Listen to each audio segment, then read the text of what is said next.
उस दिन पापा को अचानक झपकी आ गई। बाइक हाईवे पर थी, सीधे डिवाइडर से जा टकराई। मम्मी उछलकर सिर के बल डिवाइडर से दूर गिरी। पापा गिरते ही बेहोश हो गए थे। आज हम आपके लिए एक ऐसी दर्दनाक कहानी लेके आए हैं। मेरा वादा है आपसे, यह कहानी आपके रोंगटे खड़े कर देगी। मैं उम्मीद करता हूँ कि आप इसे पूरा ज़रूर देखेंगे। यदि आपके पास कोई ऐसी कहानी हो तो आप हमें इंस्टाग्राम के माध्यम से भेज सकते हैं।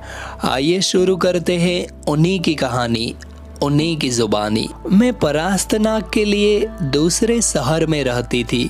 छुट्टियों में घर आई हुई थी। मम्मी को कुछ दिनों से डरावने सपने आ रहे थे। ऐसे ही उस रात मम्मी सोते सोते चीखने लगी।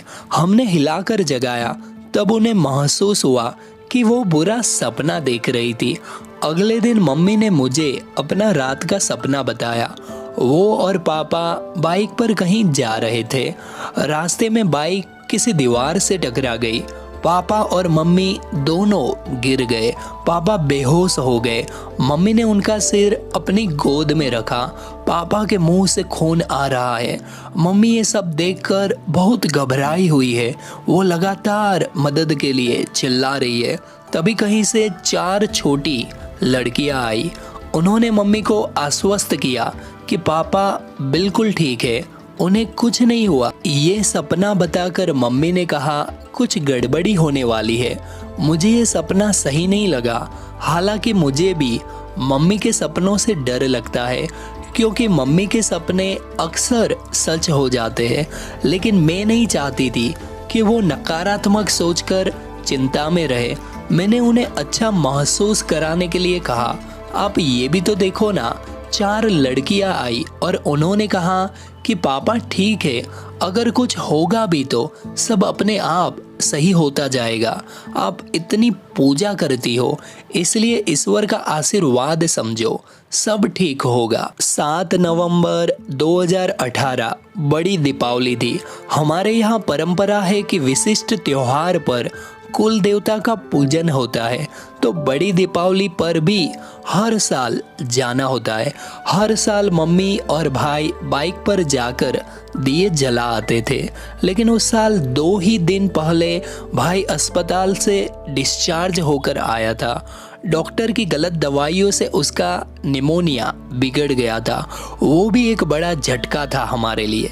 सार ये है कि भाई के हाथों में सूजन थी। ड्रिप लगने के कारण तो कोहरे में बाइक चलाना असंभव था उसके लिए। तय हुआ कि मम्मी और पापा जाएंगे। वो सुबह हमेशा की तरह जल्दी निकल गए कि 11 बजे तक आ जाएंगे। 10:30 बजे फ़ोन आया, जिसे सुनकर भाई घबराया और उसने तुरंत घर में रखे पैसे उठाए। तभी मामा जी आए और मामी जी और बच्चों को घर छोड़कर गाड़ी में भैया को लेकर चले गए।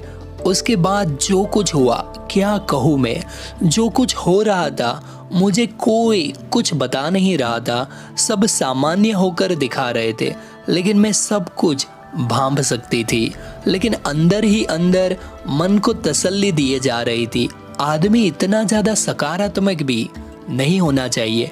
मैं वो लड़की हूँ जो फफक पड़ती है। मुझे बहुत समय लगता है सब कुछ प्रोसेस करने में। मैं उस समय भी रोई नहीं। समय बीत रहा था। मामी जी ने जिद करके खाने की प्लेट सामने रख दी भाई बहन के साथ, क्योंकि वो भी सुबह से भूखे थे, लंबा सफर करके आए थे। तभी मैंने मम्मी को देखा। मुझे देखते ही वो मेरा नाम लेकर रोने लगी। जिंदगी में सबसे ज़्यादा हिम्मत तब टूटती है जब आप उससे टूटते हुए देखो जो आपकी हिम्मत है, जिसे आप देख देख कर जीते हो। हमारे लिए ये पहली दुर्घटना तो नहीं थी। इससे पहले भी हमने बड़ी दुर्घटनाएं देखी थी, लेकिन वो क्षण ऐसा लगा जैसे सब कुछ खत्म हो जाता है, रुक जाता है। फिर अगले क्षण मैंने महसूस किया कि सब ठीक है, जो होना था वो हो गया। हमारे छोटे से घर में लोगों का जमावड़ा लग चुका था। जिसको भी पता लगा सब आए। पापा के हाथ की हड्डी टूट गई थी, पैर के एक एड़ी के पास घुटने में और जीभ पर टांके आए थे। जगह जगह चोट के निशान गहरे नीले थे और दवाइयों से बेहोश थे। मम्मी होश में थी, जगह जगह गहरे नीले और गुम चोट थी। वो सदमे में थी। वो बीच बीच में कुछ कुछ बोले जा रही थी। कैसे घटना हुई, क्या हुआ। 4-5 दिन बाद पड़ोस वाले जो मिलने आते थे, मम्मी उन्हें बता रही थी कि दुर्घटना कैसे हुई, जिसे सुनकर मैंने मम्मी को याद दिलाया कि लगभग ऐसा ही सपना उन्होंने पहले नवरात्र पर देखा था। दुर्घटना ठीक ऐसे ही हुई थी। पापा मम्मी गांव से वापस आ रहे थे। पापा को बहुत अनुभव है 2 पहिए वाहन का, बहुत आराम से अच्छे से चलाते हैं। पीछे बैठकर मम्मी भी बीच बीच में जरा सी स्पीड पर टोकती रहती है, भगवान का नाम लेती रहती है। उस दिन पापा को अचानक झपकी आ गई। बाइक हाईवे पर थी, सीधे डिवाइडर से जा टकराई। मम्मी उछलकर सिर के बल डिवाइडर से दूर गिरी। पापा गिरते ही बेहोश हो गए थे। मम्मी तब भी होश में थी। वो सरक सरक कर पापा के पास आई और उनका सिर अपनी गोद में रखा। वो चीखने और रोने लगी, मदद के लिए लोगों को पुकारने लगी। पापा के मुंह से खून आ रहा था। तभी सड़क के किनारे से 4 लड़की मम्मी के पास आई। मम्मी को डर था कि मुंह से खून आ रहा है तो सिर में चोट ना हो। लड़कियों ने आश्वस्त किया कि पापा बिल्कुल ठीक है, वो अभी भी थोड़ा थोड़ा होश में है। तभी पुलिस आई। एक शहर के बाजार में एक दुकानदार था। उसने मम्मी को आते जाते देखा था। वहां जान गया कि ये शहर से है। उसने अपनी नई गाड़ी में खून से लथपथ पापा को बैठाया, अपनी पत्नी को मम्मी के साथ ऑटो में भेजा। इस तरह पापा मम्मी अस्पताल में दाखिल हो पाए।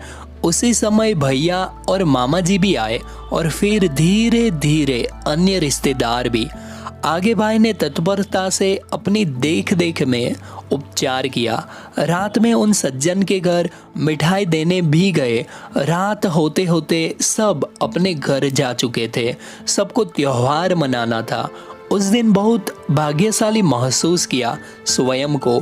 मेरा परिवार त्योहार के दिन मेरी आंखों के सामने था। उस दिन पहली बार मैंने पूजा का भोग बनाया। मैंने और भाई ने मम्मी की देख देख में पूजा की। बेड पर पापा लेटे हुए थे, बेहोशी में भी करा रहे थे।